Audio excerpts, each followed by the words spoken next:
I am trying everything in my power not to like this truck, and I'm failing miserably. Tell you all about it coming up on Riding with Kev.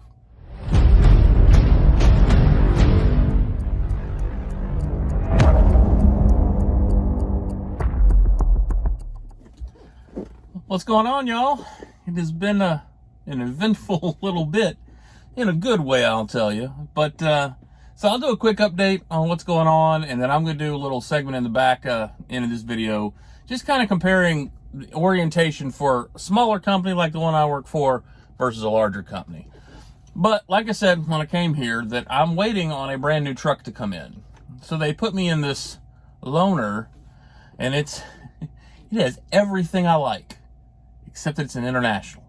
And I've never heard anything good about internationals. I mean, if you know something good about it, put it in the comments. But it's a 2021 international. As you can see in the back, it's a single bunk. So the storage is ridiculous. It's optioned out nicely. It's got my disc brakes. It's black, which is not the standard color for this company.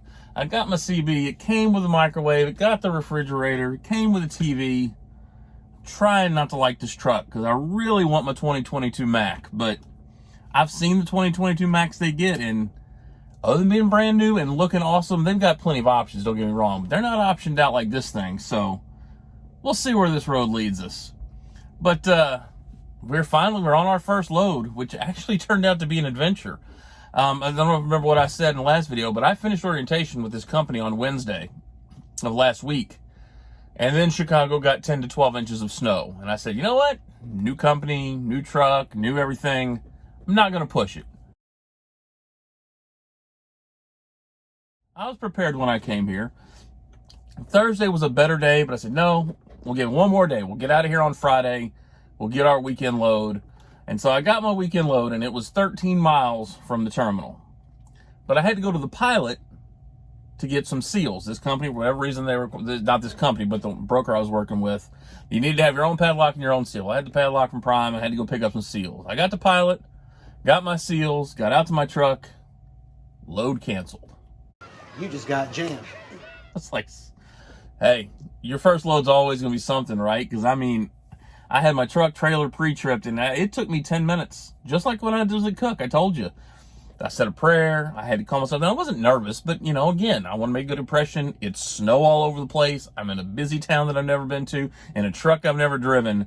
But as soon as I got to that pilot, I had to back into a spot in the ice, and then that load canceled. Like, all the stress was relieved. I was like, all right, cool. So what do I do now? She's like, I'll get you another load. Don't worry about it. Working with a couple brokers. I was like, all right, that's fine. It's Friday. I got a weekend load. It'll be fine. She called me and said, hey, I got one.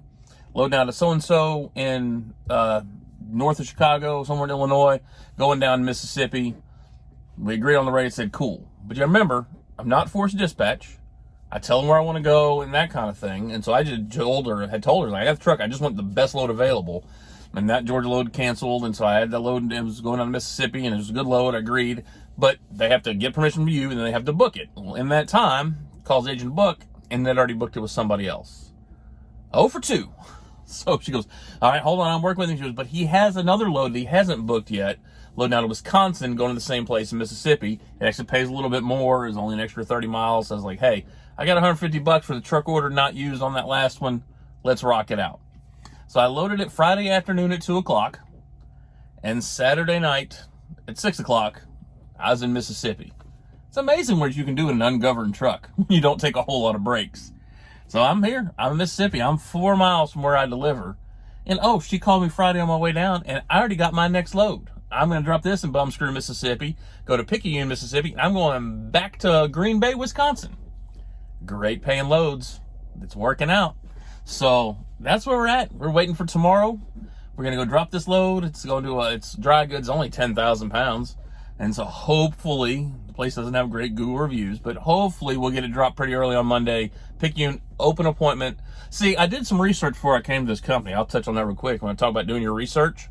Try and figure out how they run their trucks, how they run their operators, because at Prime, you know, as a lease operator or reefer, you could have 1 o'clock in the morning, 2 o'clock appointments, and the appointments are all over the place because a lot of these food places don't take their deliveries till the middle of the night. You learn that a lot, or I saw that a lot. And my buddy who works here, who I knew, they run you hard Monday through Friday. Friday, they like to get you a weekend load that incorporates a 34. So yeah, I'm on a 34 and I just picked my load up on Friday, but I'll start tomorrow with a fresh clock and it works out. And I like running that way. Most of their appointments they try and get you are...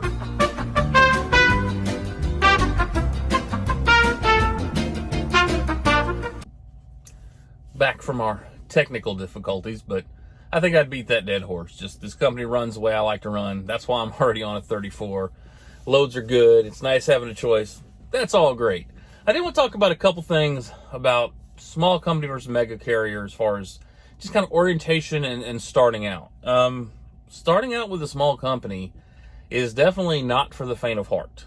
You can legitimately go to Prime, start as a lease driver, not lease purchase, but as a lease driver without a lot of money. You don't need to have a $5,000 nest egg. You really don't. You need to have your bills paid and everything caught up because it may be a little while before you make some money. But, when you go to these, every carrier I have been to before this one, they basically have a recruiting department. Those are people, they're going to run your background records. They're going to set up your drug test. They're going to line up your airfare, your rental car, your hotel. They're going to get you there to them. They're going to handle everything. And they're going to pay for all of that. Those are not expenses that you're going to have. Going to a smaller company, I was told, orientation starts Monday, 9 o'clock at this location. See you there. You have to pay for your airfare. I had to pay for my drug test. I paid for my airfare from Springfield when I dropped the truck off at Prime or from my house or a rental car or drive up there on your own, however you want to get there. Had to pay for my own hotel. I knew all that going in. But it's kind of a skin in the game type thing. I'm obviously invested in this decision. And I don't owe them nothing, basically. I paid for everything, When you started at Prime, like to just say their lease program, they have lease right, where they break your first payment up and they break your second payment up. And it takes about 3 weeks before you have a full payment. Not this place. My first week, they'll prorate my truck payment because I didn't have it the full week. But starting next week, you got your truck payment. Prime and other companies, they'll defer a lot of stuff. Hey, you're just starting out. We'll defer for going to this class. There ain't no deferring here.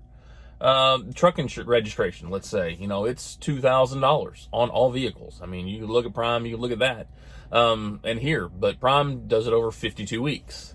They do it over 4 here. So you are paid more, but you have more responsibilities, especially starting out. Now, the down payment to lease purchase a truck with Prime is $14,000, and it goes down, I think, $1,000 after each year that you've been there. Is $2,500 here. So that was a bonus. And they will take that out at 10 weeks, or you can pay it up front. There's no cent per mile stuff here. Like Prime, RTI, it's 10 cents for a mile, and we do some for this and some for that and some for this. They do not do that here. What you make is what you make, but you got to pay your insurances weekly, and they're not cheap. Going to a smaller company, their insurance is more expensive. Got USA Truck backing up. That's the shine on my face. So I will definitely say that it is a good thing I had some money saved up, thank you Prime, to come here, because so far it's been all out of pocket. But we'll get where we're going.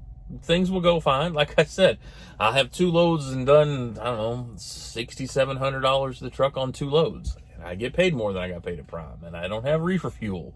And I have some good appointments. So that's kind of some things you need to be prepared for. When you go to a smaller company, a whole lot more is on you. They treat you like the grown-ass man you are and say, you want to be an owner-operator, then we don't have time to hold your hand.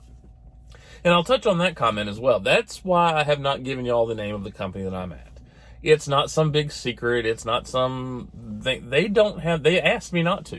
Look, they don't have a recruiting department. They have a guy in HR. Most of their drivers, if not all of them, come from word of mouth. I know the driver recommends you call and talk to the guy. They don't have looky-loos. They don't have time for that. They don't have a guy who's constantly just sitting around and they're helping out and answering the same 47,000 questions. They're too busy. They're just not that big. They're big enough. They got enough clout. We still get a whole 15-cent discount at Flying J. It's that kind of stuff. So that's why I'm not putting the name of the company out. They've asked me not. They don't want the attention. They don't need the attention. They're doing just fine. They don't have a training program where they get paid for training drivers, and they don't have a referral bonus for referring drivers. They got what they need. They're happy. Now I just got to figure out what I'm going to drive. Because like I said, I think of like No Luck Trucking, and I think they correct me if I'm wrong. I don't think I am. But, their Peterbilt is not exactly how they would have spec'd it, but it's theirs. They're paying for it. And so that's where I got to decide on this International Mac thing. I really want that Mac, but International makes the same amount of money. It's comfortable. I don't know what we're going to do. But that's where we're at. We got it out on the road. We're in the middle of our first load. Life's good. God bless. Let's get rolling.